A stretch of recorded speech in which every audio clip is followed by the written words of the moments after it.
यहां पर देखने को मिलता था।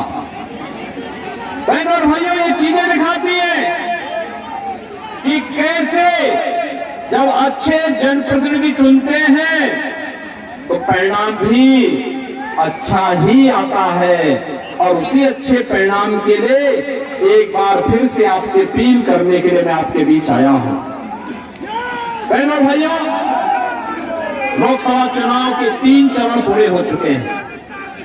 पूरे देश के अंदर आधा चुनाव संपन्न हो चुका है और अब चौथे चरण का चुनाव कल है।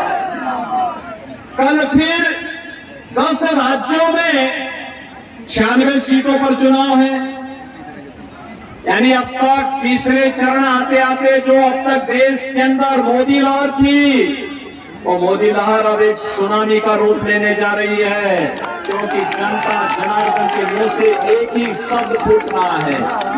और बहनों और भाइयों, वहां है कि फिर एक बार, फिर एक बार, फिर एक बार, अब की बार, अब की बार 400 पार। जब हम 400 पार की बात करते हैं तो कांग्रेस और इंडी गठबंधन को चक्कर आने लगता है कि 400 पार कैसे होना है। बहनों और भाइयों, मैं आपसे बताना चाहता हूं, सबसे पहली बात कि कांग्रेस समर्थन के लिए किसी भी पार्टी को समर्थन करने के लिए, पूरा बहुमत की सरकार बनाने के लिए 273 सीट चाहिए। कांग्रेस इतनी सीटों पर ही चुनाव नहीं लड़ पा रही पूरे देश के अंदर, तो क्या ये सरकार बनाएगी क्या? दूसरा है जो कांग्रेस मॉडल देना चाहती है, बहनों और भाइयों, उससे बचना। इसलिए बचना, मैं उसमें बाद में आता हूं।